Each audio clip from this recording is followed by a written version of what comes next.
ప్రత్యేకమైన కూడికలో దేవుడు నాకు ఇచ్చిన యొక్క మహాభాగ్యాన్ని బట్టి దేవాది దేవునికి వందనాలు తెలియజేసుకుంటా ఉన్నాను.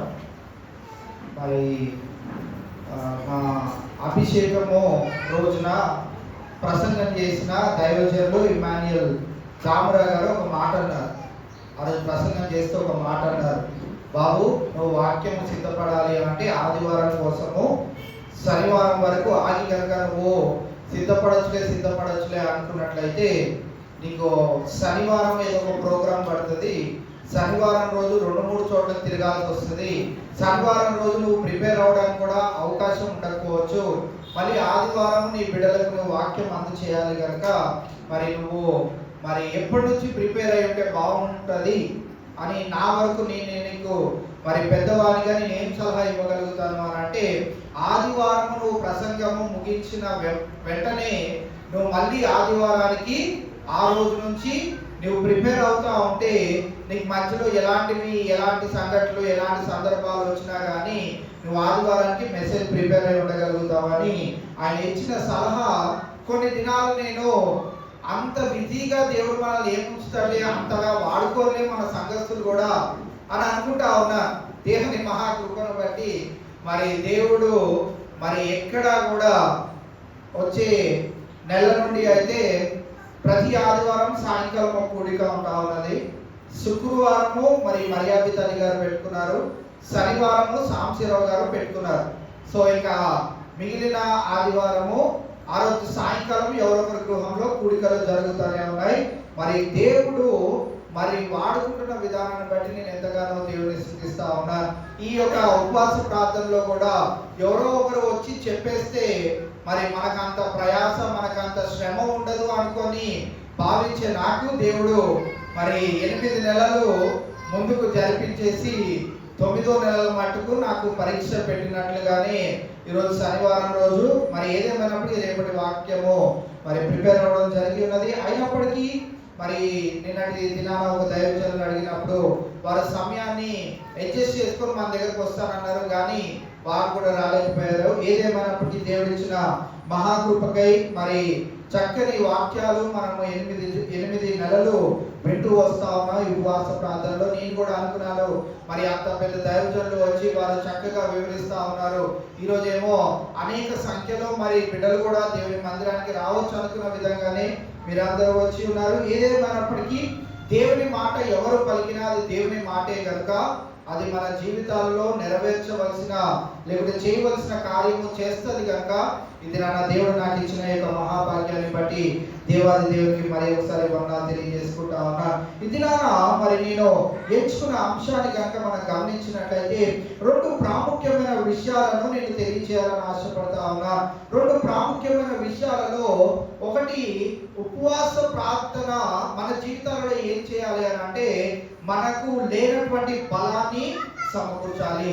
రెండోదిగా మనం గమనించినట్లయితే మనము లేనటువంటి స్థితిలో నుండి మనల్ని ట్రాన్స్ఫార్మ్ చేయాలి. ట్రాన్స్ఫార్మ్ చేయడం అంటే మనల్ని రూపాంతరపు అనుభవంలోనికి నడిపించాలి. ఈ 2 అనుభవాలు ఫాస్టింగ్ ద్వారా ఉపవాసం ద్వారా మనము పొందుకోగలుగుతామనే విషయాన్ని మీకు తెలియజేయాలని ఆశపడతా ఉన్నా. మనం మామూలుగా ఉదాహరణకు తీసుకున్నట్లయితే ఎక్కడైనా ఫ్రీ వైఫై ఉన్నది అనుకోండి, అక్కడ మీరు డబ్బులు ఏమైనా కట్టాల్సి వస్తుందా? ఫ్రీయే కదా, అది ఫ్రీ వైఫై కాబట్టి మీరు డబ్బులు ఏం కట్టవసరం లేదు. ఎంతగా వాడుకోవాలంటే అంతగా వాడుకోవచ్చు. దేవుడిని కూడా మీరు ఏదైనా ఉచితంగా అడిగి పొందుకోవాలనుకుంటే దేవుడిచ్చిన ఒక అవకాశం ఏంటిది అయ్యా అంటే అది ఉపవాసము. ఉపవాసంలో నీవు ఉండి దేవుడికి ఏం చెల్లించిన అవసరం లేదు.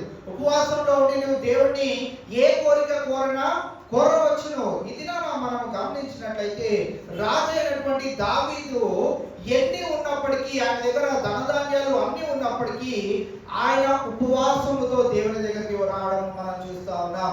ఎందుకు ఉపవాసం ద్వారా దేవుని దగ్గరికి రావాలని ఆశపడ్డాడు రాజు అయినటువంటి దావీదు అంటే ఉపవాసము ద్వారా మనము పొందుకోలేనటువంటి బలాన్ని మనం పొందుకోగలుగుతామని, మనం పొందలేనటువంటి ఆ యొక్క రూపాంతరపు అనుభవాన్ని మనం పొందుకోగలుగుతామని దావీదు మరి దేవుని చెంతకు ఉపవాసంతో రావడము మనము చూస్తా ఉన్నాం.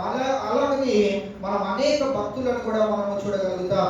ఇది అదే విధంగా దావీదు రాసినటువంటి ఒక కీర్తనను మనం గమనించినట్లయితే 18వ కీర్తన 32 నుండి 34 వచనాలు కనుక మనం గమనించినట్లయితే దావీదు దేవుని దగ్గర నుంచి బలమును ఏ విధంగా పొందుకున్నాడో మరి ఈ దినాన మనము కొన్ని అంశాలను మనం ధ్యానించిన ఉన్నాం.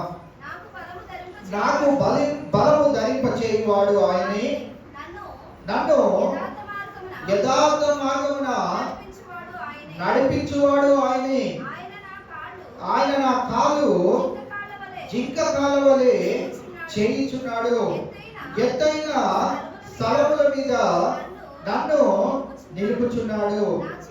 నా చేతులకు యుద్ధము చేయ నేర్పువాడు ఆయనే.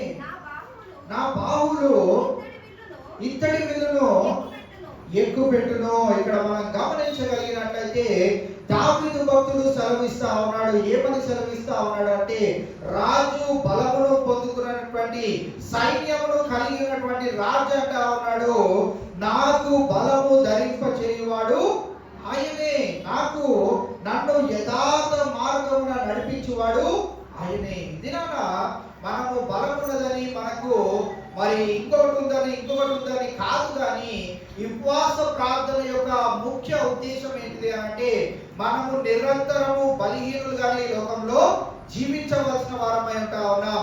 మనము నిరంతరము అవిశ్వాసుల వలనే జీవించనై ఉంటా ఉన్నాం. మనము నిరంతరము అనీతిమంతులుగానే ఈ లోకంలో జీవించనై ఉన్నాం.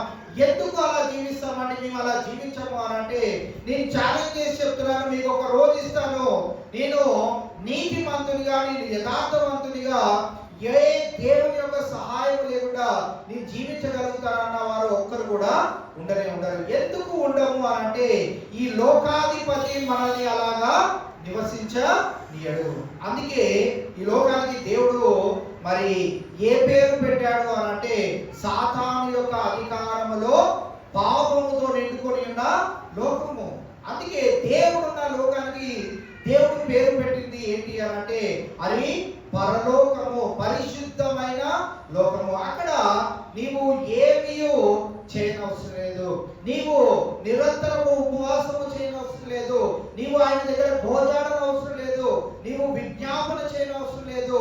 ఎందుకు అని అంటే, అక్కడ నిరంతరము పరిశుద్ధుడైన దేవుడు ఉన్నాడు కనుక, నీతి ఉన్నది కనుక, యథార్థత ఉన్నది కనుక, పాపం అనేది లేదు కనుక, అక్కడ బాధ అనేది కూడా, నిట్టూర్పు అనేది కూడా లేదు అనే విషయాన్ని మనము గమనించవచ్చు. ఇది దావీదు రాజు అయినప్పటికీ ఆయన ఏమంటున్నాడు అంటే, దేవా నాకు బలమును దయచేయి. ఇది మనము దేవుని దగ్గర నుంచి బలమును కోరడానికి మీకు ఏ అడ్డంకులు వస్తా ఉన్నాయి అనేది నేను అడుగుతా ఉన్నా.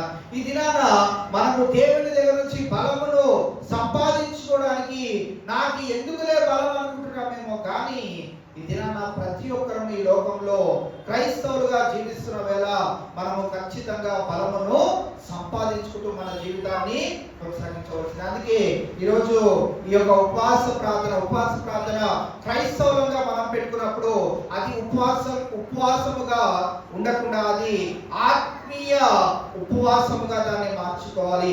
ఆత్మీయ ఎదుగుదలకు ఇదొక నాంది అనేది మనము గ్రహించుకోవాలి. ఉపవాసం అంటే కేవలం ఆడవారు వెళ్తారు, ఖాళీగా ఉన్నవారు వెళ్తారు, లేకుంటే ఇంకొకటి వెళ్తారు కాదు.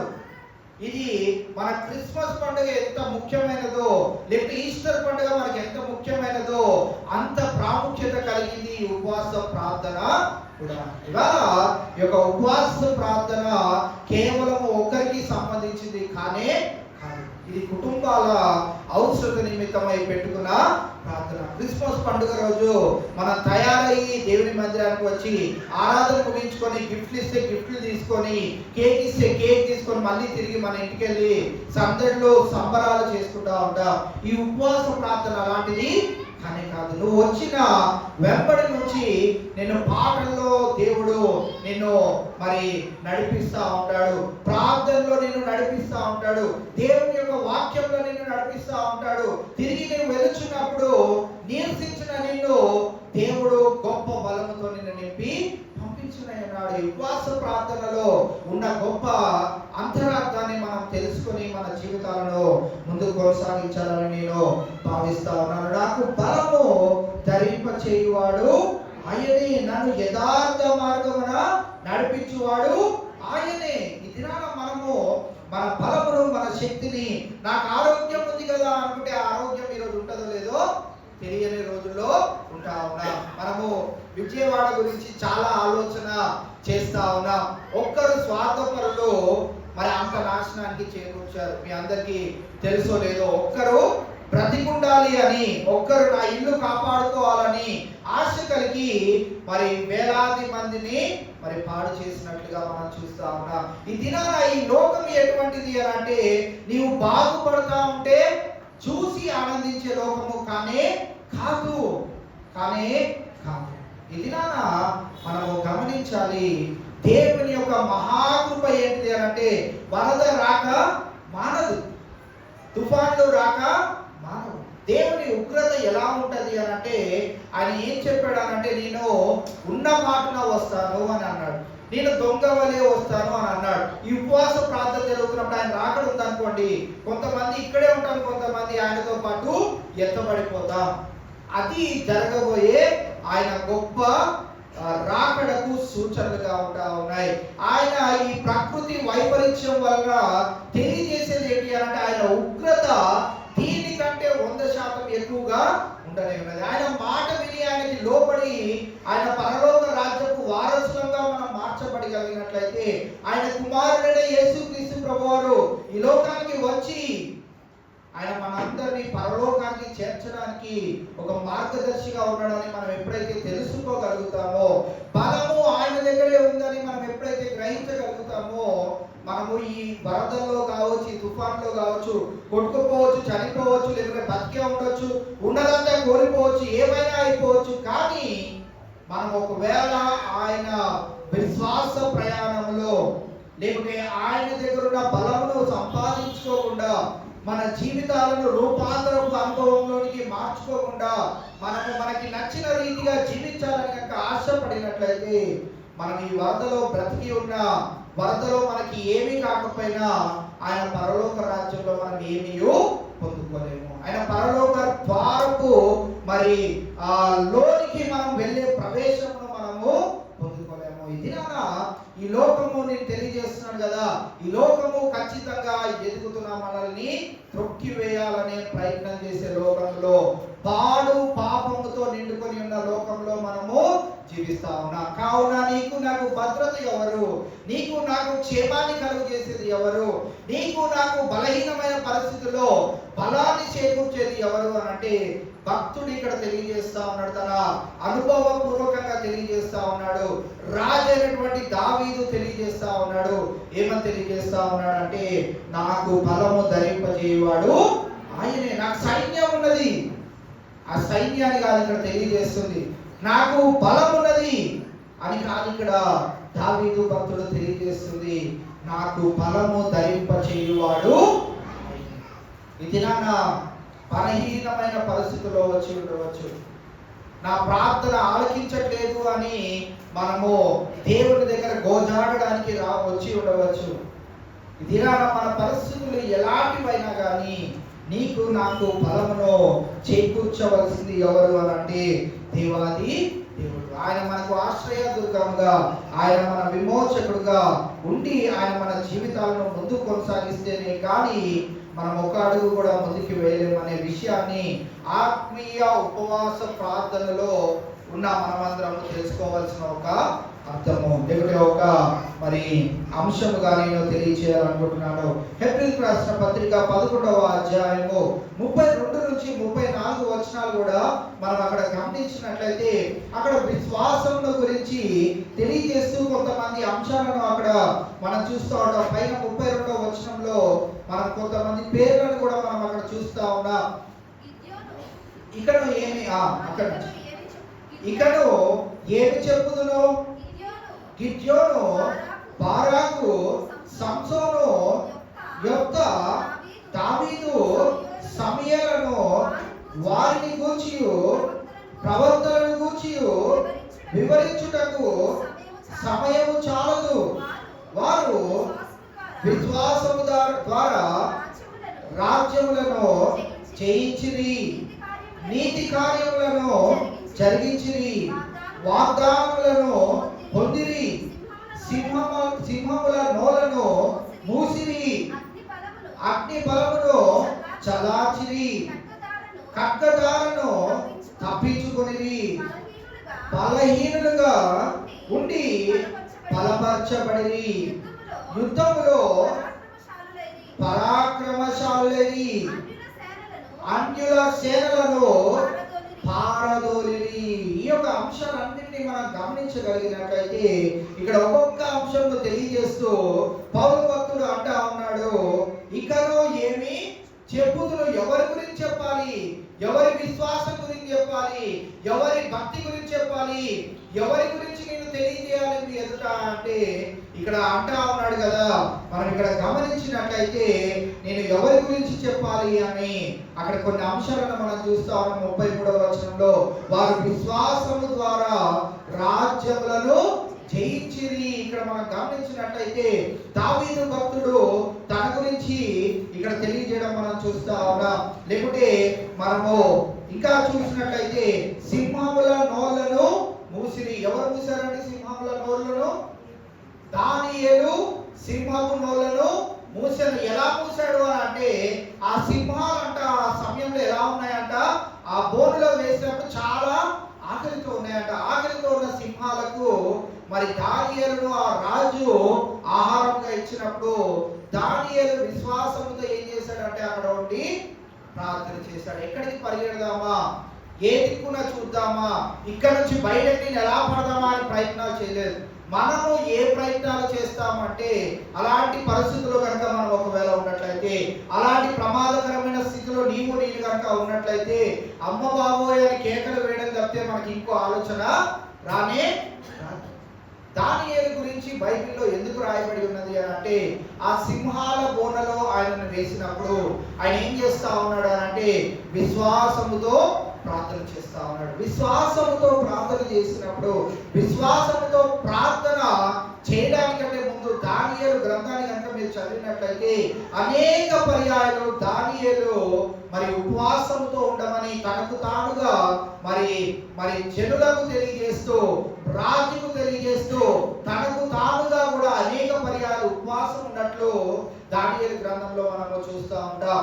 ఉపవాసంలో ఉన్న శక్తి దానియేలుని ఏం చేసిందంటే బలహీనమైన పరిస్థితుల్లో బలవంతునిగా తయారు చేసింది. సింహాలు చాలా బలంగా ఉన్నాయి, ఈయన ఒక్కడే బలహీనుడుగా ఉన్నాడు. దేవునికి విశ్వాసంతో ప్రార్థన చేసినప్పుడు బలహీనుడుగా దానియేలు మారాడు. బలహీనపు స్థితిలో సింహాలు చేర్చబడ్డాయి. నీ జీవితంలో గొప్ప మార్పును నీవు చూడాలనుకున్నప్పుడు మరి అగ్ని జ్వాలలు కూడా మనకు తెలిసిన సంఘటననే. ఎవరిదండి అది? షడ్రక్, మేషక్, అబేద్నెగోలు మరి ఎలాంటి పరిస్థితుల్లో ఉన్నారంటే అగ్ని జ్వాలలు గుండా వారు ఉన్నారు. అగ్ని జ్వాలలు, అగ్నిలో వారు పరవేయబడినప్పుడు మరి వారు ఉన్నప్పుడు అక్కడ వారి స్థితి ఎలా ఉన్నది అని అంటే అగ్ని వారి వెంట్రుకను కూడా కాల్చలేదు. ఎలా కాల్చలేదు? ఏం జరిగింది అక్కడ?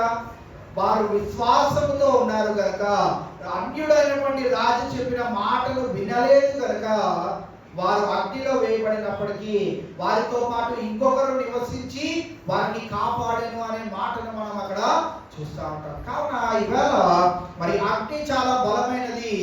మరి వారు మనుషులు కనుక బలహీనులు, కానీ వారి విశ్వాసము, వారి యొక్క భక్తి వారిని ఏం చేసిందంటే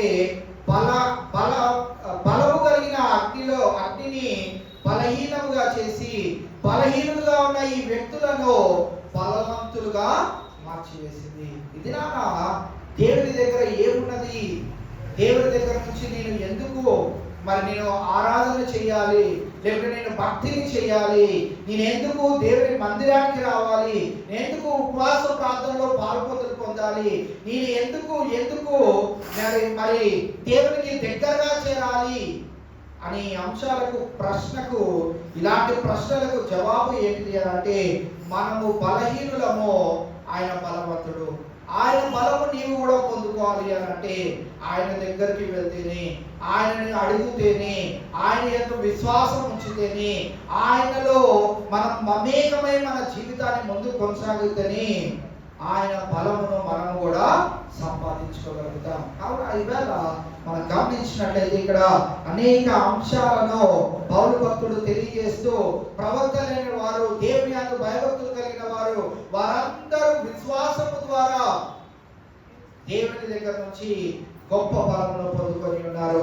ఈ దినాన నీ సందేహము నా సందేహము ఏమై ఉన్నది అనే విషయాన్ని మనం గమనించాలి. మన ప్రార్థనలో నిరంతరము కొనసాగకుండా ఉండడానికి అడ్డంకులు ఏవి అనేది మనము గ్రహించుకోవడానికి ప్రయత్నం చేయాలి. అందుకే దావీదు భక్తుడు ఏమని అంటున్నాడు? నాకు బలము ధరింపచేయువాడు ఆయనే. ఆయన ఒక్కడే నీకు నాకు బలమును చేకూర్చగలుగుతాడు. ఆయన ఒక్కడే నీకు నాకు ఉన్న సమస్యల నుంచి విడుదలను కలిగించగలుగుతాడు. దేవుడు పరలోకం నుండి చూస్తున్నప్పుడు అనంట మనుషులను వీరు నా బిడ్డలు కాదు అని ఎప్పుడు సృష్టించలేదు.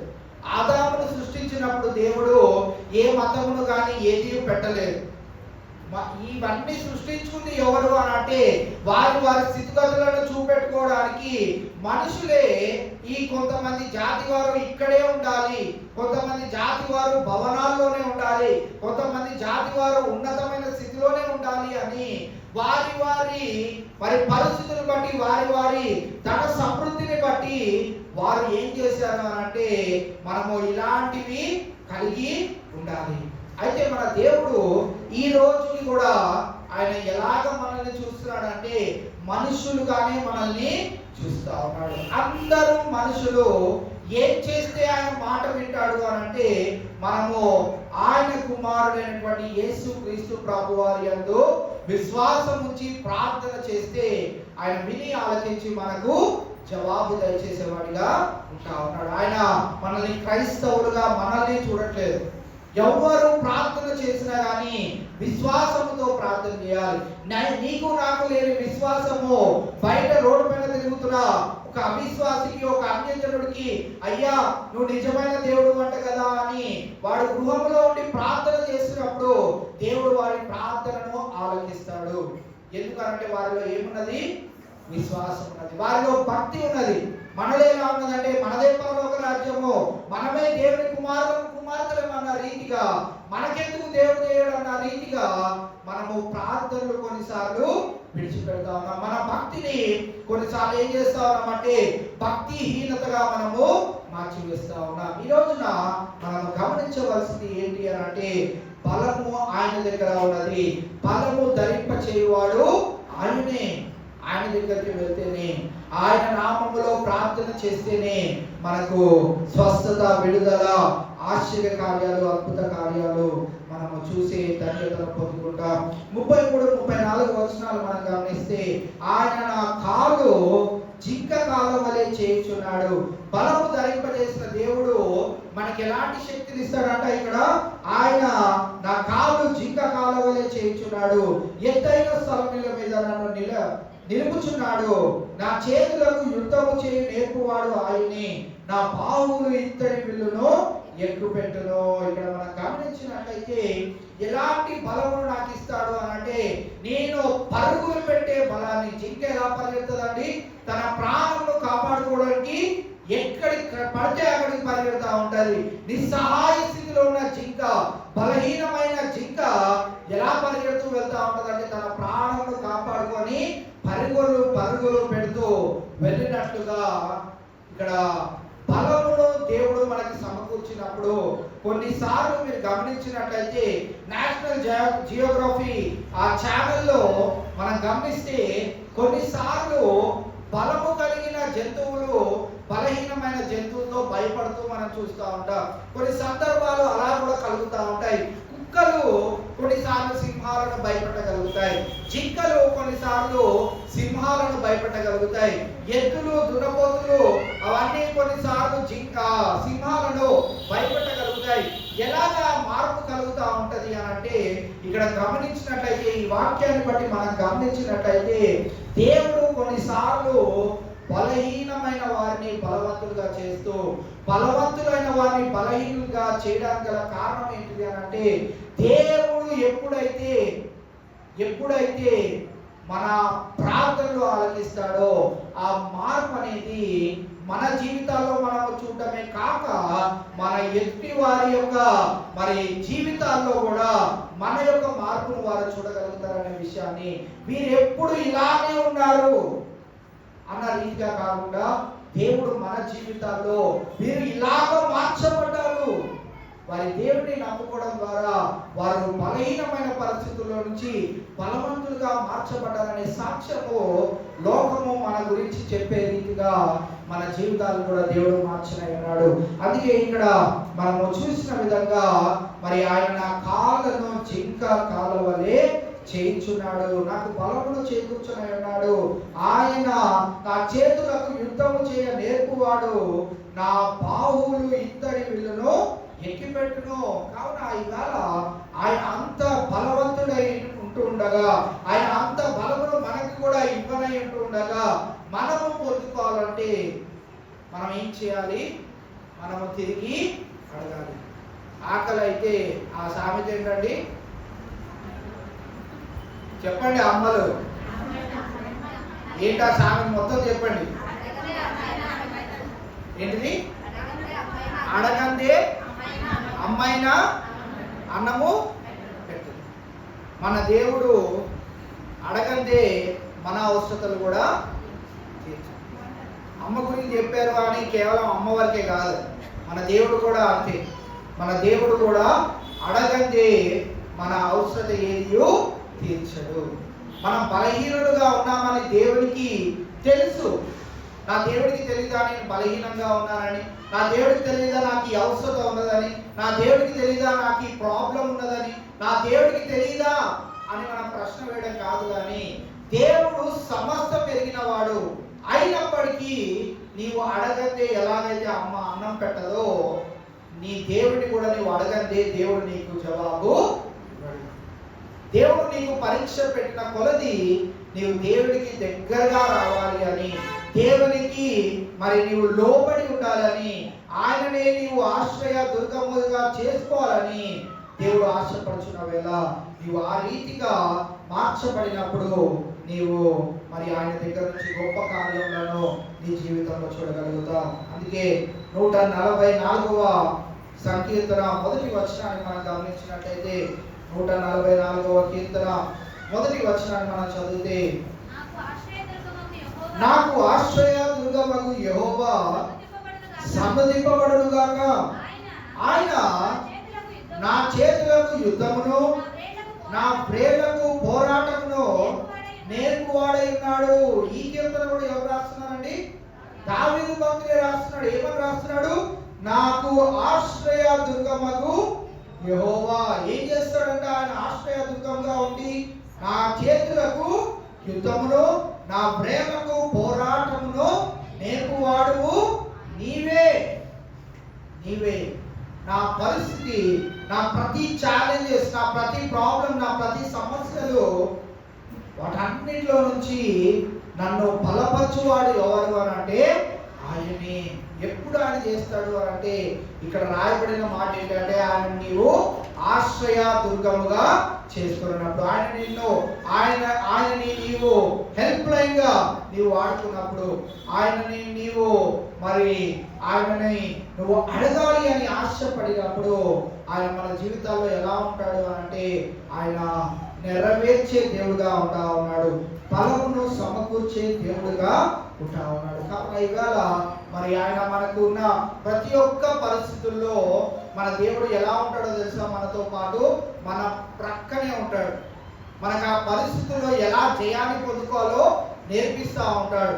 అంతేకాదు ఆయన మనకు కావాల్సిన బలమును కూడా చేకూరుస్తూ ఉంటాడు. ఆయన ఎప్పుడు మనల్ని విడిచిపెట్టే దేవుడు కానీ కాదు. నీవు నన్ను విడిచిపెట్టావా దేవా అని మనం అడగనవసరం లేదు.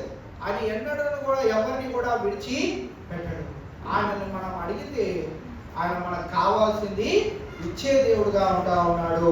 అయితే ఆయన చిత్త ప్రకారంగా మనకు ఇచ్చినప్పుడు అది ఎలా ఉంటది అని అంటే అద్భుతంగా ఆశ్చర్యకరంగా ఉంటుంది. ఉదాహరణకు మరి జనహిత హాస్పిటల్లో మా పెద్దమ్మ వాళ్ళ చర్చ్లో ఒక మెంబర్ అడ్మిట్ అయి ఉన్నాడు.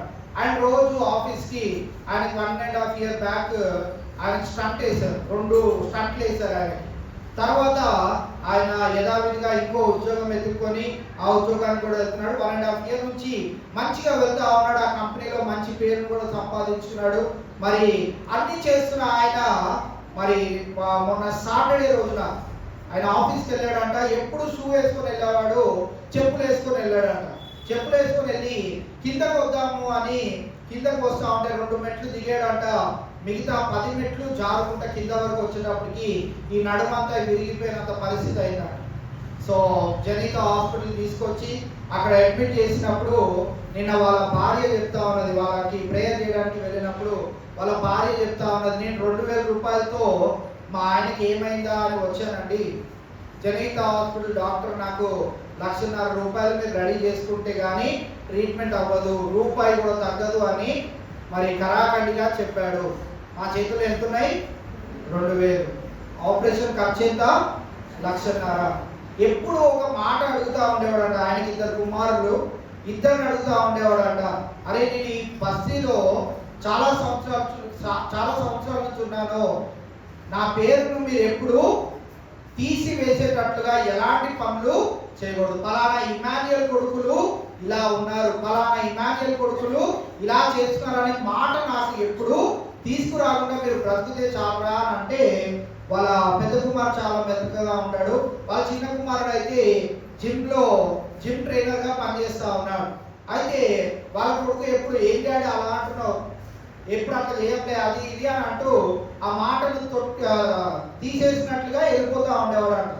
అయితే ఆ ట్రీట్మెంట్కి వెళ్ళారు, 2,000 రూపాయలు చేతిలో పెట్టుకున్నారు. మరి అలా చిన్న కుమారుడిని పిలిచి, వాడు కొంచెం ధైర్యంగా జిమ్కి వెళ్తాడేమో కాస్త ధైర్యంగా ఉంటాడని ఆ కుమారుడికి చెప్పాడంట. అరే నేను 2 చిట్లు వేస్తున్నాను కదా, ఒక చిట్టు పాడేసి డబ్బులు తెచ్చే మనం కట్టేద్దాం అంటే, ఎందుకు డాడీ నువ్వు బెడ్ పైన అరుస్తున్నట్టు ఉండకుండా నీకెందుకు, నేను ఉన్నాను కదా అని అంటా ఉన్నాడు. ఆ జిమ్కి వెళ్ళి ఆ యొక్క దాంట్లో వాట్సాప్ గ్రూప్లో ఒక మెసేజ్ పెట్టాడంట, మా డాడీకి ఇలాగా కింద పడిపోయాడు, ఇలా ఆపరేషన్కి 1,50,000 ఖర్చు అవుతుంది అని అంటే 10 నిమిషాల్లో 3 1,50,000 వేశారు. ఎంతసేపులో? 10 నిమిషాల్లో 3 1,50,000 వేశారు. ఇంకొక ఆయన సాయంత్రం ఇలా వచ్చి, నా కార్డులో 5 లక్షల బ్యాలెన్స్ ఉంది, ఎంత అడిగారు డాక్టర్ అంత కట్టి మీ డాడీకి ట్రీట్మెంట్ చేయించి ఇంటికి క్షేమంగా తీసుకొనిరా. దేవుడు చేసే సహాయము ఎలా ఉంటుంది అని అంటే మనము ఊహించలేము. మనం ఇంత అనుకుంటాం, ఆవగిందంత అవసరం ఉంటుంది. ఆ ఆవగిందంత అవసరానికి మనం బోరున పశ్చాత్తాపం చెందుతాం.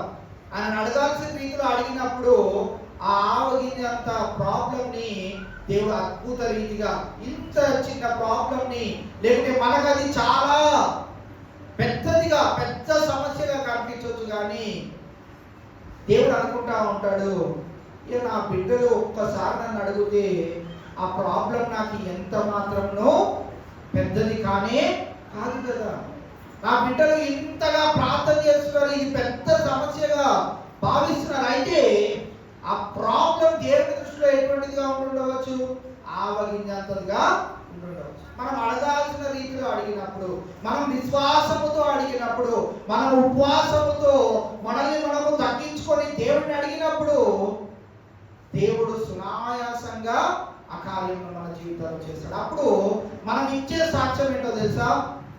ఇంత పెద్ద సమస్యను దేవుడు సులువుగా నా జీవితంలో చేశాడు, ఇంత గొప్ప భారమును నా నుండి దేవుడు సునాయాసంగా తీసివేసేశాడు. నేను ఉపవాసం చేసినప్పుడు, నా విశ్వాసాన్ని బలపరుచుకున్నప్పుడు దేవుడు నా జీవితంలో గొప్ప కార్యము చేశాడని సాక్ష్యము నీ ద్వారా నా ద్వారా వినడానికి దేవుడు అలాంటి సమస్యలను మన జీవితాల్లో పెట్టినప్పుడు మనం ఎక్కడ కూడా మన యొక్క విశ్వాసాన్ని కానీ మన యొక్క భక్తిని కానీ విడిచిపెట్టే వారిగా ఉండకుండా మనము మన జీవితాలను ముందుకు కొనసాగించాలని ఇది మీ నుండి కోరుకుంటా ఉన్నాను. కావున దేవుడు బలమును చేకూర్చేవాడు అనే విషయాన్ని మీకు చెప్పాలనుకున్నా. ఈరోజు బోర్డు పైన రాశాను, చాలా చిన్నగా రాశాను, అది కూడా ఇంగ్లీష్లో రాశాను. డూ యూ వాంట్ టు, ఏమన్నది? డూ యూ వాంట్ టు, నువ్వు చదువుతాలి గట్టిగా మైక్ తీసుకో. మైక్ తీసుకో, లేకుంటే నువ్వు రా, నువ్వు చదువు. ఏమని రాస్తుందో చదువు. Do you want to find access to strengthen, transform your life? Okay. Do you want to find access to strengthen and transform your life? దాంట్లో 4 అక్షరాలని నేను అండర్లైన్ చేశాను. అక్షరాలు కనిపిస్తున్నాయండి. ఫాస్ట్ లో ఫైండ్ లో F ని అండర్లైన్ చేశాను, యాక్సిస్ లో A ని అండర్లైన్ చేశాను, స్ట్రెంగ్తెన్ లో S ని అండర్లైన్ చేశాను, ట్రాన్స్ఫార్మ్ లో T ని అండర్లైన్ చేశాను. ఆ 4 పదాలను కలిపితే ఏమొస్తుంది చెప్పండి? ఫాస్ట్. సో ఫాస్టింగ్ లో, ఉపవాసంలో నేను ఫలాన్ని పొందుకోవాలి, నా జీవితాన్ని మార్చుకోవాలని కనుక ఆలోచన కలిగి ఉంటే మీరు కరెక్ట్ స్థలంలో ఉన్నారు. దేవుడు ఇప్పుడు వరకు మనకి బలమును మనం ఎలా సంపాదించుకోవాలో తెలియజేస్తూ వచ్చాడు కనుక మరి ఆయన పెట్టిన ప్రతి ఒక్క సమస్యలో మీరు గుర్తుంచుకోవాల్సింది ఏంటి అని అంటే, సమస్యలు ఎక్కువైపోయే కొలది దేవుడు నీకు దగ్గరగా రావాలని ఆశపడతా ఉంటాడు. దేవుడు నీకు దగ్గరగా రావాలని ఆశపడినప్పుడు నీవు కూడా ఆయనకు దగ్గరగా వెళ్ళాలని ఆయన కోరుకుంటా ఉంటాడు. కావున మనము కూడా రిప్లై ఇవ్వాలి దేవుని అడిగేసి దేవుడు మనకి దగ్గరగా రావాలనుకున్నప్పుడు మనము దేవుడికి దూరంగా వెళ్ళే పనులు చేసేవారిగా ఉండకుండా, దేవుడే నాకు బలాన్ని, దేవుడే నాకు శక్తిని ఇచ్చే బలవంతుడు నాకు ఉన్నాడు, శక్తివంతుడైనటువంటి దేవుడిని కలిగి ఉన్నానని విశ్వాసముతో, భక్తితో మనము ముందుకు కొనసాగినప్పుడు అలనాడు దావీదుకు ఎలాగైతే బలమును దేవుడు చేకూర్చాడో ఈ దినాన బలహీనమైన పరిస్థితుల్లో ఉన్న మనందరికీ కూడా దేవుడు అదే బలాన్ని సమకూర్చని ఉన్నాడు. ఆయన ఇచ్చే దాంట్లో ఏమి కొదవ చేయడు. అందుకే కదా ఆయన సమస్య పెట్టినప్పుడు కూడా ఎలాంటి సమస్య పెట్టాలంట, మనం ఎంత తట్టుకోగలుగుతామో, మన బలం ఎంతనో, మన శక్తి ఎంతనో అంతవరకే మన సమస్య కూడా ఉంటా ఉంటుంది. ఎందుకు అలా ఇస్తాడు? మీలో ఎవరికైనా ₹1 అప్పు ఉందా? ₹1 అప్పు ఉందా? ఆర్థిక పరమైన ఇబ్బందులు అందరికీ ఉన్నాయి, ఇక్కడ ఉన్న అందరికీ ఉన్నాయి. ₹1 అప్పు ఉందా ఎవరికైనా? ఎందుకు లేదు? మన అకౌంట్లో అంత లేదు, మనకు కట్టే అంత పరిస్థితి లేదు. ఉంటే అంత అప్పు ఉండేది మనకు కూడా, అంత లేదు కాదు. ₹1,00,000 అప్పు ఎవరికైనా ఉందా అంటే సునాయాసంగా ప్రతి ఒక్కరం చేదెత్తవలసిందే. ఎందుకంటే ₹1,00,000 అప్పు, ₹1,00,000 అనేది ఈ రోజుల్లో దేనికి? ₹1,00,000 పెట్టి ఒక అప్పుడు అనేవారు పెళ్లి చేద్దామని. ఇప్పుడు పెళ్లి కాదు కదా, ఒక పువ్వు కూడా తెలియదు. ఒక డెకరేషన్ అని మాట్లాడుకుంటే 80,000 నుంచి ₹1,00,000 అడిగేస్తాడు. ఏది? పెళ్లికే. ఎంగేజ్మెంట్ వేరు, ఇంకా రిసెప్షన్ వేరు, అన్నిటికీ వేరు. ఒక ₹1,00,000 ఓన్లీ పూలకే వెళ్ళిపోతున్నాయి మన చేతుల్లో నుంచి. అలాంటి రోజుల్లో మనము ఉంటున్న వేళ మనకి ఎంత సమస్య, మనం ఎంత భరించగలుగుతామో, ఎంత మన యొక్క సహనం ఉన్నదో అంతే మన సమస్య కూడా ఉంటుంది. దాన్ని దాటి దేవుడు ఏ రోజు కూడా ఇవ్వడు. అంతవరకు నీకు ఎందుకు ఇస్తాడు అంటే, నిన్ను పరీక్ష పెట్టి ఆయన నీ కుడి భుజాన ఉండి నీ పైన చేయి వేసి నిన్ను నడిపిస్తూ, నీకు నేర్పిస్తూ, నీకు బలమును చేకూరుస్తూ, మరి నీకు పాఠము తెలియజేయాలని ఆయన నీ పక్కనే ఉన్నప్పుడు, నీవు ఆయన ఆశ్రయించినప్పుడు, ఇక్కడ దావీదు ఎంత చక్కగా అంటాడు, నా ఆశ్రయ దుర్గమగు దేవా, ఆయనే ఆశ్రయంగా మనం పెట్టుకున్నప్పుడు ఈ సమస్య, ఏ సమస్య అయినా మనకు చిన్న సమస్యగానే ఉంటుంది. రెండోదిగా మనం గమనించినట్లయితే ట్రాన్స్ఫార్మ్, రూపాంతరము చెందడం అనేది కూడా చాలా ప్రాముఖ్యమైనది. ఫాస్టింగ్ మనల్ని ఏం చేస్తుంది అంటే, మీ అందరికీ మామూలుగా ఇప్పుడు ఇంట్లో ఉంటుంటే 2:15 అవుతుంది. ఇప్పుడు వరకు మరి లంచ్ చేయని వాళ్ళు ఉంటారా? కంపెనీకి వెళ్ళిపోతే 12:30, 1 గంట లోపు లంచ్ అయిపోతుంది. ఉద్యోగాలు చేస్తున్నారు ఎవరున్నా కానీ, ఇంట్లో ఉన్న గృహిణీలైనా కానీ పొద్దు నుంచి పని చేస్తూ ఉంటారు కనుక 1 గంట 2 లోపు తినేయాలి. ఇప్పుడు ఎక్కడ ఉన్నాం మనము? దేవుడి సన్నిధిలో ఉన్నాం. నేను ఎప్పుడు ఆపుతాను మీకు తెలుసా? ఇంకొక అంశం చెప్పాలి. ఇప్పుడు వరకు బలం గురించి ఇంతసేపు చెప్పాను. ఇంకో అంశం ఉంది, అదే ఎంతసేపు చెప్తాను తెలుసా? మీకు ఎంత అంచనా ఉందా? నేను ఆపే అంతవరకు మీరు కదిలేది నేను భోజనం చేస్తున్నాను తినగలుగుతారా? తెలియదు. ఇక్కడే కట్టేసినట్టు మీరు అందరు ఇక్కడే కూర్చోవాలి. ట్రాన్స్ఫార్మ్, ఈ యొక్క మరి రూపాంతరపు అనుభవం ఎంతసేపు చెప్తానో మీకు అంచనా లేదు, నాకు లేదు. ఎంతవరకు దేవుడు తీసుకెళ్తాడో తెలియదు. 2:15 అయింది. మీరు ఎవరికైనా ఆకలిస్తుందా? నాకైతే ఇంకో 2 గంటలు కూడా నిర్విరామంగా చెప్పగలుగుతాననే శక్తి దేవుడు నాకు ఇక్కడ నుంచి ఇస్తా ఉన్నాడు. వినగలిగే శక్తి మీకుందా? ఖచ్చితంగా దేవుడు మనకిస్తాడు. ఎందుకు అని అంటే మనం ఒక అంశంలో పెట్టుకొని ఈరోజు వచ్చాం. మామూలుగా మీరు గమనించండి, మనం మీటింగ్స్ చేసుకుంటాం, ఫంక్షన్లు చేసుకుంటాం, క్రిస్మస్ పండుగలు చేసుకుంటాం. ఆ పండుగలు అన్నింటిలో చూడండి, మనకు తెలుసు ఏదో ఒక టైంకి మనం వదిలిపెడతారు, మనకు ఆనందాన్ని కలుగు చేస్తారు, మన చేతికి ఏదో ఒకటి ఇస్తారు, మనం ఇంటికి హ్యాపీగా వెళ్ళిపోతాం. ఉపవాస ప్రార్థనలో మటుకు మనకి ఏముంటది అని అంటే ఎక్కువ శ్రమ ఉంటుంది, ఎక్కువ బాధ ఉంటుంది. రోజువారీగా అలవాటుగా తినే మనము తినకుండా ఈ రోజున కొత్తగా ఎక్కువసేపు గడపాలి. లోకంలో మీరు చాలా మందిని చూసినట్లయితే వారందరూ ఉపవాసం అంటే ఇంకెప్పుడు అయిపోతుందా స్నానం చేసి తినేద్దామా అన్న ఆతృతతో ఉంటారు.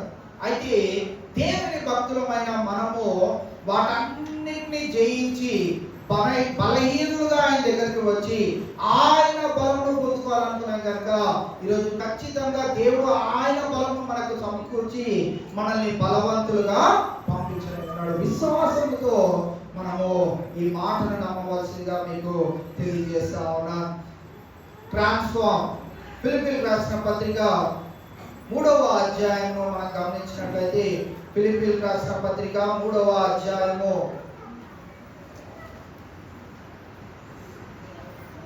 17వ వచనం నుండి 21వ వచనం వరకు మనం గమనించినట్లయితే, సహోదరులారా మీరు నన్ను పోలి నడుచుకొనుడి, మేము మీకు మాదిరి అయిన ప్రకారము నడుచుకుని వారిని గురిపెట్టి చూడుడి.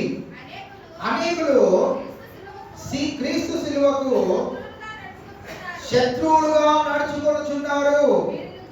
వీరిని గూర్చి మీతో అనేక పర్యాయములు చెప్పి ఇప్పుడును ఏడ్చుచున్నాను. నాశనమే వారి అంతము, వారి కడుపే వారి దేవుడు. వారు తాము సిగ్గుపడవలసిన సంగతుల యందు అతిశయపడుచున్నారు. భూ సంబంధమైన వాటి అందే మనస్సు ఉంచుచున్నారు. మరో పౌరస్థితి పరలోకమందున్నది. అక్కడ నుండి ప్రభు అయిన యేసుక్రీస్తు అను రక్షకుని నిమిత్తము కనిపెట్టుకొని ఉన్నాము.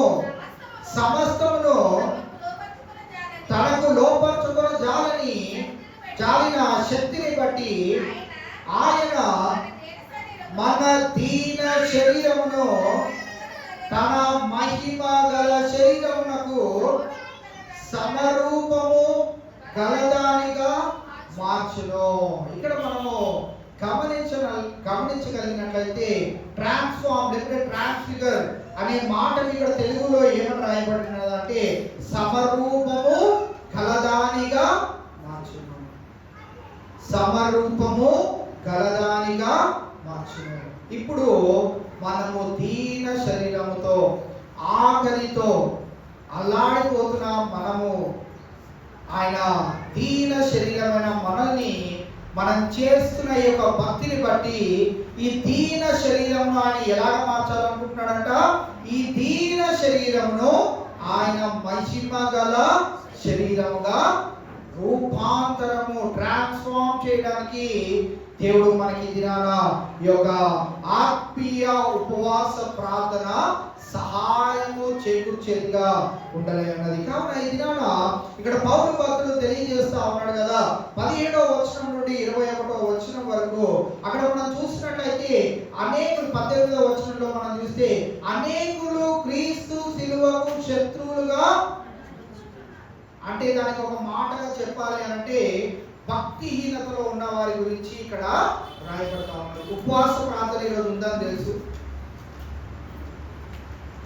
ఇంట్లోనే ఉండకుండా దేవుడి మందిరానికి వెళ్ళే సమయం ఉందని కూడా తెలుసు, చాలా అవసరతలు మనకు ఉన్నాయి, వాటి గురించి దేవుడి దగ్గరికి వెళ్తే గోజాడితే దేవుడు సహాయం చేస్తాడని తెలుసు. అయినప్పటికీ వారు ఎక్కడ రాలేదు అని అంటే దేవుని మందిరానికి అనేకులు ఎలా ఉన్నారు అని అంటే, అనేకులు క్రీస్తు శిలువకు ఎలా ఉన్నారంట? శత్రువులుగా నడుచుకుంటున్నారు. వీరెవరు అని అంటే అన్యులు కాదు, బయట విగ్రహాలకు వీటిని పూజిస్తున్న వారు కాదు. పౌలు భక్తుడు ఎవరికి రాస్తున్నాడు? ఫిలిప్పీ సంఘానికి రాస్తున్నాడు. సంఘానికి రాస్తూ దేవుని భక్తులుగా, క్రైస్తవులుగా పిలువబడుతున్న వారికి రాసిన మాట ఏంటి అని అంటే, అనేకులు క్రీస్తు శిలువకు ఎలా ఉన్నారంట? శత్రువులుగా నడుచుకుంటున్నారు. ఇది మనము దేవుని మహాకృపను బట్టి ఆలస్యమైన ఏదైనా మనము దేవుని మందిరానికి వచ్చేసాం కనుక, ఒక మెట్టుకు మనము దేవునికి శత్రువులుగా ఉండే కంటే దేవునికి మిత్రులుగా, దేవుని కుమారులుగా, కుమార్తెలుగా ఉండే ధన్యతను మనము పొందేసుకున్నాం. ఇది చాలా మంది ఈ యొక్క ధన్యతను పొందుకోలేదు. రేపు ఆదివారము ఈ రోజు 3 వరకు ఉండి, రేపు మళ్ళీ మనోడు వెళ్తే ఏ టైం వరకు వదులుతాడో తెలియదు. అప్పుడు వరకు ఉండి ఇంత సమయం దేవుడి మందిరంలో గడిపేసే కంటే ఈరోజు హాలిడే కనుక కాస్త వెసులుబాటు మనకు దొరికింది కనుక కాస్త లేటుగా లేచి కాస్త సరదాగా ఏదో చికెనో మటనో తెచ్చుకొని, ఈరోజు దేవుడి మహాకృపను బట్టి మనకి చికెనే వండించారు. భారతీ నరసింహ గారు మనల్ని ప్రేమించి చికెనే వండించారు. చాలా మంది అనుకుని ఉండొచ్చు, ఉపవాస ప్రార్థనలు ఏం పెడతాడు మహా అయితే భోజనం అంటాడు, దాంట్లో ఆలుగడ్డ వంకాయ వేస్తున్నాడు. 3 గంటలకు ఆలుగడ్డ వంకాయ టమాటా తిన్నా మాకు బలహీనులుగా వచ్చిన వాళ్ళం ఇంకా బలహీనులుగా ఇంటికి వెళ్ళేటట్టు చేస్తున్నాడు మా వాడు. ఆలుగడ్డ పెడితే షుగర్ ఉన్న తినలేము. పప్చా తిందామంటే కాస్త ఉప్పు ఎక్కువ, చింతపండు ఎక్కువ వేస్తున్నారు. పోనీ పెరుగు తిందామా అంటే పెరుగు తినడానికి ఏదో ఒకటి కావాలి. ఇన్ని ఆలోచనలు లేకుండా మన దేవుని మందిరానికి భక్తి పరంగా మనం రాగలిగినప్పుడు దేవుడు మనల్ని అన్ని విధాలుగా బలవంతులుగానే చేసి పంపిస్తాడు. చాలా మంది ఉపవాస ప్రార్థనలు పెడతారు కానీ భోజనాలు పెట్టారు. ఏమంటారు తెలుసా? ఉపవాస ప్రార్థన కనుక ప్రార్థన అయిపోగానే అలానే ఉపవాసంతో ఇంటికి వెళ్ళిపోతారు. మీ మధ్య ఆలోచన చేసే ఉపవాస ప్రార్థన భోజనం పెడదామా వద్దా అంటే, భోజనం పెట్టలేదు అనుకోండి, 3 గంటలకి మీరు అందరిని ఇంటికి పంపించామనుకోండి, 2-3 ఫోన్ కాల్ అన్నా వస్తాయి మాకు. ఏమని? మా ఆవిడ దారిలోనే వస్తూ కళ్ళు తిరిగి అంత మహాభాగ్యం మాకు వద్దు కనుక దేవుని మహాకృపను బట్టి మనకి దేవుడు ఎంతో కొంత స్టవ్ను, గ్యాస్ను, గిన్నెలు అన్నీ సమకూర్చాడు. మనము అంత దీన పరిస్థితిలో లేనట్లుగానే మనల్ని దేవుడు అభివృద్ధిలోనికి ఆశీర్వాదకరంగానే మన జీవితాలు ఉంచుతా ఉన్నాడు కనుక మనకి దేవుడు సమృద్ధిగానే ఆహారాన్ని కూడా సమకూరుస్తా ఉన్నాడు. ఇవాళ మనం గమనించినట్లయితే అనేకులు క్రీస్తు శిలువకు ఎలా ఉన్నారు? శత్రువుగా ఉంటున్నారు. భక్తిహీనతలో వారు ఉంటా ఉన్నారు. అదే దేవుడు భక్తిలో ఉన్న మనలందరినీ, దీన శరీరులుగా దేవుని మందిరానికి వచ్చిన మనలందరినీ దేవుడు ఏం చేయాలనుకుంటున్నాడు? ఆయన మహిమ శరీరముగా రూపాంతరపు అనుభవంలోనికి, ఆయన సమరూపంలోనికి మనల్ని నడిపించడానికి ఆయన ఆశపడతా ఉన్నాడు. మనం అందరము దీన శరీరంగా వచ్చి ఎలాంటి శరీరాన్ని ధరించుకొని వెళ్తున్నామంట?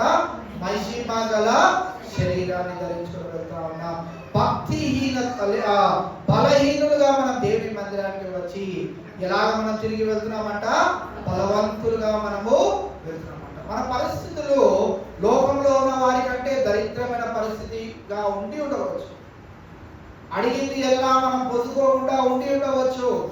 అయినప్పటికీ బలహీనమైన స్థితిలో ఉన్న మనల్ని బలవంతులుగా దేవుడు మార్చడానికి ఇక్కడ సమకూర్చి ఉన్నాడు. అవునా? ఇవాళ పౌలు భక్తుడు అంటా ఉన్నాడు కదా, ఏమంటా ఉన్నాడు?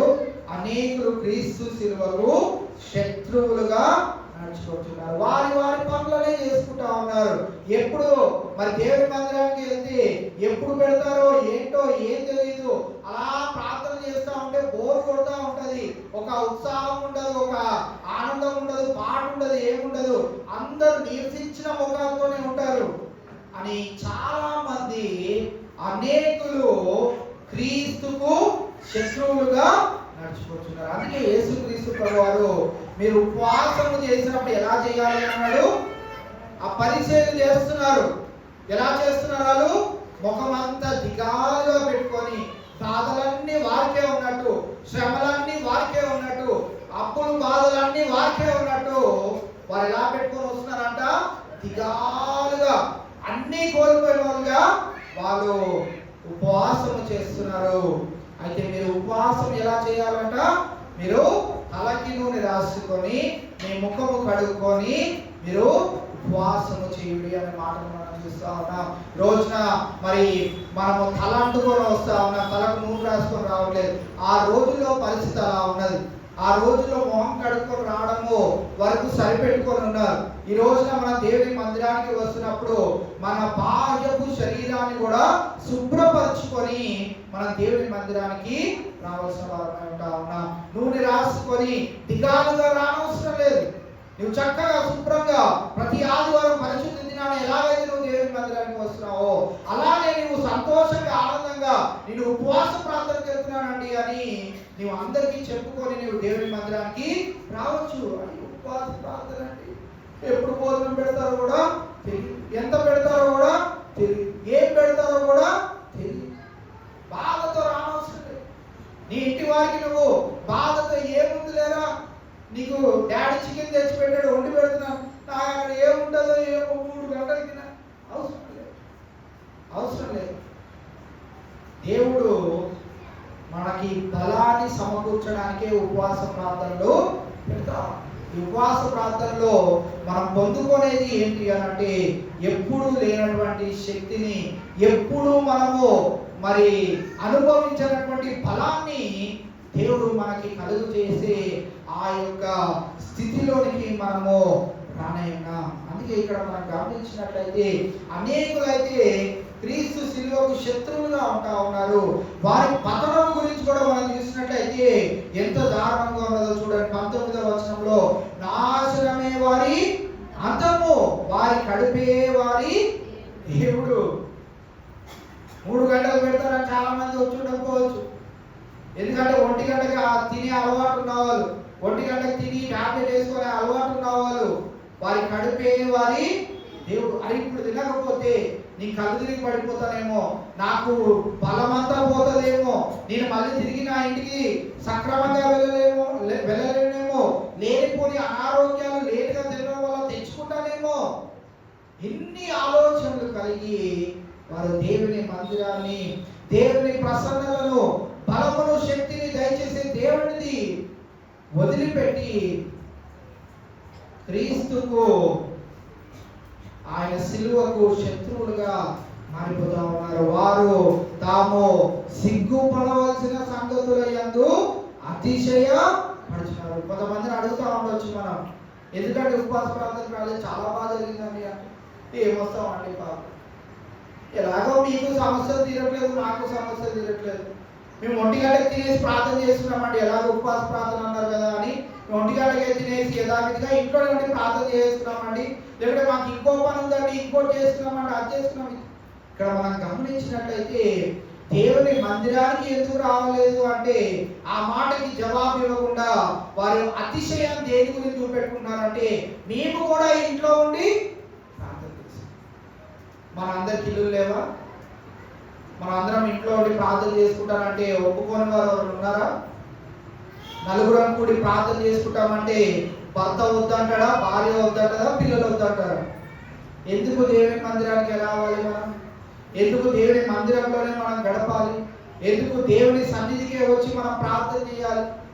ఇక్కడ నుంచే దేవుడు మన ప్రార్థనలు వింటాడా అంటే ఈ ఉపవాస ప్రార్థనల ద్వారా దేవుడు అటువంటి గొప్ప కార్యాలను చేయడానికి మనకి ఇటువంటి గొప్ప ధన్యత ఇచ్చి ఉన్నాడు. అందుకే గడిచిన నెలలో కూడా పాల్ శ్రీనివాస్ గారు చెప్పారు, దేవుడు చాలా మందికి ఇటువంటి అనుమతిని కూడా ఇవ్వడంట. ఉపవాస ప్రార్థనలు పెట్టుకుందామని పాస్టర్ గారు కనుక ఒక మాట ఇలా అన్నట్లయితే చాలా మంది వ్యతిరేకించేవారు కూడా ఉన్నారండి. ఎందుకంటే హాలిడే రోజు ఉపవాస ప్రార్థన, మాకు చాలా పనులు ఉన్నాయండి, మా బంధువులు కలవాలనుకున్నాము, మేము ఇంకోటి చేయాలనుకున్నాము, ఇంకోటి కావాలనుకున్నాము, ఇంకో స్థలానికి వెళ్ళాలనుకున్నాము, మీరు ఆ రోజు ఉపవాస ప్రార్థన అంటే అన్ని పనులు మేము ఎలా మానుకోవాలండి, పెట్టొద్దు అని పాస్టర్ని కూడా మరి ఆపివేసే సంఘాలు అనేకమైనవి ఉంటారు. వారందరూ మరి క్రీస్తు శిలువకు శత్రువులుగా ఉంటూ అనేకమైన పనులలో వారు అతిశయమును చూపెట్టుకుంటున్న వారిగా ఉంటా ఉన్నారు. అంతేకాదు భూ సంబంధమైన వాటి అందే మనసు ఉంచుచున్నారు. అయితే మనం ఎవరమంట? మనము ఈ లోక సంబంధులము కాదు. ఎవరమంట? మనము మన పౌర స్థితి ఎక్కడుంది? పరలోకమందు ఉంది. మన పరలోకమందు నిలిచి ఉండే వారు కనుక ఎల్లవేళలా మనము దేవుని ప్రార్థించే గుంపు ఎక్కడైనా కనిపించినా, లేకుంటే దేవుని మందిరంలో ఏ ప్రార్థనలు పెడుతున్నా, ఒకవేళ దేవుని మందిరంలో ప్రార్థనలే పెట్టినప్పుడు సహవాసంలో విశ్వాసులుగా ఉన్నవారన్నా వచ్చి అయ్యా ఇలాంటి ప్రార్థన పెట్టండి, ఇలా ఈ ప్రార్థన ప్రారంభించడానికి కూడా కారణం అదే. ఒక రీత్యా అన్ని అనారోగ్య పరిస్థితులు ఎక్కువ అవుతున్నాయి, అవి ఇవి సమస్యలు ఉంటా ఉన్నాయి. వీటన్నిటి గురించి మనము సంఘంగా కూడి ప్రార్థన చేసినప్పుడు దేవుడు మనకి బలాన్ని చేకూరుస్తాడని ఉద్దేశంతోనే ఈ ప్రార్థనలు కూడా పెట్టడం జరిగింది.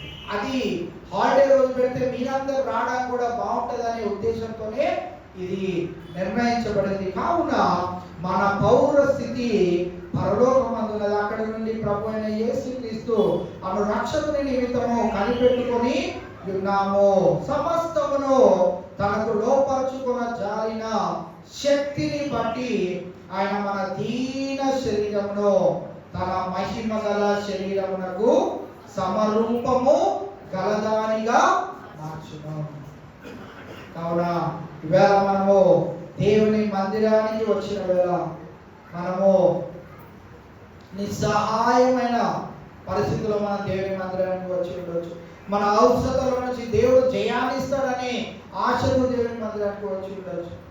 అయితే నేను మన భక్తిని, మన విశ్వాసమును ఇలాంటి ఉపవాసములలో మనం జరిగించుకుంటూ వెళ్ళినప్పుడు, ఉపవాసము బైబిల్ గ్రంథంలో మీరు చూసినట్లయితే ఉపవాసము చేసిన ప్రతి ఒక్కరూ అనుకున్న దానికంటే గొప్పదైనటువంటి విజయాన్ని పొందుతున్నారు. ఉదాహరణకు మనం గమనించినట్లయితే మరి ఎస్కేల్ గ్రంథంలో కూడా మనం చూస్తూ ఉంటాం, అలాగే ఇజ్రా గ్రంథంలో మనం చూస్తూ ఉంటాం, దానియేలు గ్రంథంలో చూస్తూ ఉంటాం, దావీదును చూస్తూ ఉంటాం, మరి మోషేను చూస్తూ ఉంటాం, ఎస్తేరును చూస్తూ ఉంటాం, పౌలును చూస్తూ ఉంటాం, పేతురును చూస్తూ ఉంటాం. వీరందరూ ఉపవాసం చేసిన తర్వాత ఏమయ్యారా అంటే వారు నీరసించిపోలేదు, వారు బలహీనంగా మార్చబడలేదు, వారు నిస్సహాయ స్థితిలోకి వెళ్ళిపోలేదు. అయ్యో ఉపవాసం చేసాము మనం అంతా కోల్పోయిన దానికంటే ఇంకా కోల్పోయినామన్న వారు ఎవరు లేరు. వారు ఉపవాసంలో విశ్వాసంతో భక్తితో చేశారు కనుకని సమరూపంలోనికి వారి జీవితాలను మార్చుకోవాలని ఆలోచన కలిగి ఉన్నారు కనుకని వారు గొప్ప విజయాలను వారి జీవితాల్లో చూడగలిగారు. కావున ఈ దినాన మనమందరము ఎంత ధన్యులం అనంటే మనము గొప్ప విజయాలను రాబోయే దినాల్లో మన అవసరతలు, మన యొక్క ప్రతి ఒక్క సమస్యల నుండి గొప్ప విడుదలను చూసి ఆ యొక్క అంశముగా ఈ యొక్క ఉపవాస ప్రార్థన మనందరికీ సహాయం చేయను గాక. కావున 21వ వచనంలో తెలియజేయబడిన రీతిగా సమస్తమును తనకు లోపరుచుకున్న జాలిన శక్తిని బట్టి ఆయన మన దీన శరీరమును తన మహిమ గల శరీరమునకు సమరూపము కలదానిగా మార్చును. కావున ఈవేళ పౌలు కొరింథీయులకు రాసిన 2వ పత్రిక 12వ అధ్యాయం 10వ వచనంలో చెప్తా ఉన్నాడు కదా, మనందరికీ తెలిసిందే, నేను ఎప్పుడు బలహీనుడునో అప్పుడే. ఇలా చెప్పగలిగాడు అన్నమాట. ఎందుకు చెప్పగలిగాడు అన్నమాట? తనకి తెలుసు ఎప్పుడు బలహీనంగా ఉన్నాడో అప్పుడు దేవుడు తనను బలవంతుడుగా చేస్తాడు. ఎలా చెప్పగలిగాడు అనంటే పౌలు విశ్వాసంలో కానీ, భక్తిలో కానీ, సంఘాలను క్రమశిక్షణలో నడిపించడంలో కానీ, యేసుక్రీస్తు ప్రభువారి యొక్క బోధన యందు కానీ ఎక్కడ త్రొట్టిల్లిపోకుండా తన జీవితాన్ని కాపాడుకుంటా ఉన్నాడు కనుకని ఆయన ఏం చెప్పాడంటే, ఒకసారి ఆ వచనం చదువుదామా? 12వ అధ్యాయం 10వ వచనం. నేను ఎప్పుడు బలహీనుడనో అప్పుడే బలవంతుడను గనుక నాకు కలిగిన బలహీనతలలోను, నిందలలోను, ఇబ్బందులలోను, హింసలలోను, ఉపద్రవములలోను నేను సంతోషించుచున్నాను. ఏమంటున్నాడు? లేవా సమస్యలు, లేవా అనారోగ్య పరిస్థితులు, లేవా ఇబ్బందులు, పౌలు కూడా అందుకే పౌలు కూడా ఏమంటాడంటే, నేను కూడా మీ వంటి స్వభావము కలిగిన మనుషుడని, నేనేమి దేవుణ్ణి కాదు. మీకు ఎలాగ సమస్యలు ఉన్నాయో, మీకు ఎలాగైతే అనారోగ్య పరిస్థితులు ఉన్నాయో, మీకు ఎలాగైతే ఇబ్బందులు ఉన్నాయో, మీకు ఎలాగైతే ఆర్థికపరమైన ఇబ్బందులు ఉన్నాయో, నేను కూడా మనుషుడినే కనుక నాకు కూడా అవే సంభవిస్తా ఉన్నాయి. అయితే వాటన్నిటిలో నేను ఏం చేస్తా ఉన్నానంట, చివరిగా ఏమంటున్నాడు? వాటన్నిటిలో నేను సంతోషిస్తున్నాను. ఎలా సంతోషించగలుగుతున్నాడు అని అంటే, ఆయనకి తెలుసు నేను ఎప్పుడైతే బలహీనుడుగా ఉంటానో, నేను ఎప్పుడైతే మరి బలము లేని వాడిగా ఉంటానో, నేను ఎప్పుడైతే నిస్సహాయ స్థితిలో ఉంటానో, నేను ఎప్పుడైతే అవమానకరమైన పరిస్థితిలో నేను ఉంటానో, నేను ఎప్పుడైతే ప్రమాదకరమైన స్థితిలో నేను ఉంటానో, నా దేవుడిని నేను గోజాడుతాను కనుక ఆయన నాకు బలమును సమకూరుస్తాడు. కావున ఈ పరిస్థితులన్నీ నాకు సంతోషాన్ని కలుగు చేస్తున్నాయి, కానీ నన్ను బాధలోనికి నెట్టివేస్తాడు. ఇది నాన్న మనము అనేకమైన ఇహలోకపరమైన పరిస్థితులు, ఇబ్బందుల్లో ఉన్నవారమే. ఏ ప్రాబ్లం లేదండి అన్నవారు ఈ లోకంలో ఎవ్వరు కూడా ఉండరు. ఎందుకనంటే ఇది ఎవరి లోకము, ఎవరి రాజ్యము? సాతాను యొక్క రాజ్యం. అపవాది మనల్ని ఎప్పుడు ఇబ్బందుల్లోనికి పెట్టడానికి ప్రయత్నం చేస్తాడు కనుక ఈ లోకంలో మనం జయించాలంటే మనకు బలమును, మన జీవితాలలో సమరూపము కలిగిన ఒక నూతనమైన అనుభవాన్ని మనం పొందుకోవాలంటే అది దేవుడు ఒక్కడే చేయగలుగుతాడు. కావున ఆయన మన ఆశ్రయదుర్గముగా, ఆయన మన బలముగా, ఎలాగైతే దావీదు అన్నాడో, నాకు బలమును ధరింప చేయువాడు ఆయనే, నన్ను యథార్థమైన మార్గంలో నడిపింప చేయువాడు ఆయనే, నాకు శక్తిని దయచేసేవాడు ఆయనే నాకు ఆశ్రయదుర్గం. నేను ఆయన యందే విశ్వాసం ఉంచి, ఆయన యందే భక్తిని నిలిపి, ఆయన యందే నేను ఉపవాసముతో గోజాడుతాను. అప్పుడు అద్భుతాలు, ఆశ్చర్య కార్యాలు, మనం ఏనాడు కూడా చూడమనుకున్న కార్యాలన్నింటినీ మనం ఖచ్చితంగా చూడగలుగుతాం. అట్టి గొప్ప ధన్యత కేవలము ఆ దేవాది దేవుణ్ణి నమ్ముకొని కలిగి ఉన్న మనకి ఆయన ఈ ఇంటి గొప్ప భాగ్యాన్ని ఇచ్చి ఉన్నాడు. ఇది వారు పూజిస్తున్న ఆ పూజలు మనందరికీ తెలిసింది, మనం అందరం చూసేవాళ్ళమే. 9 రోజులు నిష్టగా ఉంటాడు. 40 రోజులు చేస్తారు కొంతమంది, నల్ల దుస్తులు వేసుకున్నారు, నిష్టగా చేస్తారు. 40వ రోజు ఆడు భక్తి ముగించుకొని రిటర్న్ వస్తున్నప్పుడు ఏం చేస్తాడు తెలుసా మీ అందరికీ? ఏ కారులో అయితే వెళ్ళాడో ఆ కారులోనే మందు తాగుకుంటా రిటర్న్ అవుతాం, ఎంజాయ్ చేస్తూ వస్తాం. ఏ భక్తితో అయితే, ఏ శ్రద్ధతో అయితే వాడు వెళ్ళాడో ఆ శ్రద్ధతో తిరిగి రాడు. ఏ కోపాన్ని అయితే జయించుకోవాలని ప్రయత్నం చేశాడో ఆ కోపాన్ని తిరిగి రెండింతలుగా పొందుకొని వచ్చి, ఇన్ని రోజులు నా భార్య మంచిగా సుఖంగా ఉంది అని బాధుతా ఉంటాడు 2 వారాలు. ఇన్ని రోజులు సుఖపడిపోయింది, ఇది నేను దూరంగా ఉండడం వల్ల అని బాధలు. కానీ దేవుని కలిగి ఉన్న మనము, దేవుని ఆశ్రయించున్న మనము ఉపవాసముతో ఆయన దగ్గరికి వచ్చినప్పుడు యేసుక్రీస్తు ప్రభువారు 40 దినాలు పగలు రాత్రులు ఉపవాసం చేయడానికి గల కారణం ఏంటి అంటే, ఆయన మానవ రూపిలో వచ్చాడు కనుక అనేకమైన బలహీనతలు ఆయనను వెంబడిస్తాయి కనుక ఆయన ఏం చేశాడంటే, సువార్త ప్రకటనకు ముందు దేవుని దగ్గర నుంచి బలము పొందుకోవడానికి ఆయన ఏం చేశాడు? 40 పగలు 40 రాత్రులు ఉపవాసంలో ఉండి బలమును పొందుకోగలిగాడు. అందుకే మీరు చూసినట్లయితే ఆయన ముగించిన వెంటనే ఫస్ట్ ఎవరు వచ్చారు ఆయన దగ్గరికి? అపవాది ఆయన దగ్గరకు వచ్చాడు. వచ్చి అనేకమైన ఇబ్బందులు పెట్టడానికి ప్రయత్నం చేశాడు. కానీ ఆయన వాటన్నింటినీ జయించగలిగాడు. ఈ దినాన మనం ఎక్కడికి వచ్చాము, ఏం చేయడానికి వచ్చాము అంటే, ఆయన మందిరానికి వచ్చాము, ఉపవాసంలో ఉండి నిజమైన దేవుని ఆశ్రయించడానికి వచ్చాము, ఆయన దగ్గర నుంచి బలమును సంపాదించుకోవడానికి వచ్చాము.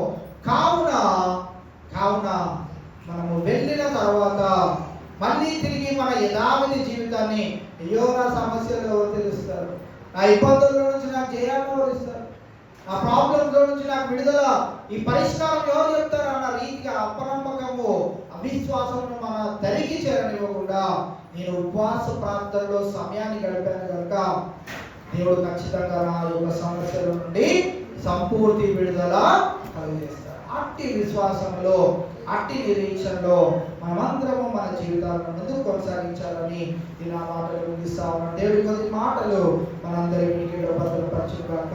ప్రార్థన చేసుకుందాం. చిన్న ప్రార్థన చేసిన తర్వాత ఇంకా కొన్ని అంశాలు ఉన్నాయి కావున ప్రార్థన చేయని వారు మరి విజయ సిస్టర్, ఇంకా చైర్లో కూర్చున్న వారు చాలా మంది ఉన్నారు. సో ప్రార్థన చేయగలిగిన వారు, ప్రార్థన చేయని వారు, కొన్ని అంశాలు ఉన్నాయి. ఇంకా 15 నిమిషాలు టైం మన దగ్గర ఉంది కనుక ఆ 15 నిమిషాలు తిరిగి మళ్ళీ మనం ప్రార్థనలో గడిపి చివరి ప్రార్థన ఆశీర్వాదంతో మనము ఈ యొక్క కూడికను ముగించుకుంటాం. ఇప్పుడైతే చెప్పబడిన వాక్యము మన విడికిడిలో దేవుడు భద్రపరచులాగా చిన్న ప్రార్థన చేసిన తర్వాత మరి మనం మళ్ళీ తిరిగి ప్రార్థనలో కొనసాగుదాం. దేవా, ఇంతవరకు నీ ఒకసారి మా మధ్యన తోడుగా ఉంచి ఈ యొక్క ఉపవాస ప్రార్థనలో అనేకులుగా మేము చేరి ప్రార్థన విజ్ఞాపన చేయగలరు. మా మొరలను మా యొక్క విన్నపములను నీకు తెలియజేయడానికి ప్రభు, కేవలం నీ దగ్గర నుంచి జవాబు పొందుకోవడానికి ఈ దినాన్ని నీ మందిరానికి వచ్చి ఉండగా బలహీనమైన పరిస్థితుల్లో మేము వచ్చి ఉన్నాం, అనేకమైన ఇబ్బందుల్లో మేము వచ్చి ఉన్నాం, అనేకమైన ప్రార్థన ఔషధాలు కలిగి మేము వచ్చి ఉన్నాం, అనేకమైన ఇరుకుల్లో మేము వచ్చి ఉన్నాం, అనేకమైన అవమానాలతో మేము ఈ దినాన్ని మందిరానికి వచ్చి ఉన్నాం. మమ్మల్ని బలపరచువాడు నీవే, మాకు శక్తిని దయచేవాడు నీవే. కావున ఈవేళ నీ యొద్ద నుండి మేము బలమును పొందుతాం. సమరూపము కలిగిన ఒక రూపాంతరపు అనుభవంలోనికి మేము ఈ దినాన వచ్చి ఉండగా అదే జీవితాన్ని మా పౌరస్థితి పరలోకమందు ఉన్నదనే విషయాన్ని మేము గమనించుకుంటూ క్రీస్తు శిలువకు శత్రువులుగా మేము ఉండకుండా మేము ఇక ముందుకు విజయాన్ని నీ ద్వారా పొందుకునే వారిగానే మేము ఉన్నాము అని విశ్వసిస్తూ నిరీక్షిస్తూ మా జీవితాలను ముందుకు కొనసాగించుటకు మీ యొక్క సహాయం అనుగ్రహించమని ఈ దినాన ఇటు గొప్ప భాగ్యాన్ని నీ బిడ్డలతో మరి ఒక పర్యాయం నీ యొక్క వాక్యాన్ని ధ్యానించడానికి నాకు కూడా ఇచ్చిన యొక్క అవకాశాన్ని బట్టి మీకే వందనాలు చేస్తూ ముందున్న సమయం అంతా ఏమి చేతులు చెప్తూ ఈ ప్రార్థన ప్రభు యేసు నామములో అడిగి వేడుకుంటున్నాం మా తండ్రి. తిరిగి మన యొక్క ప్రార్థన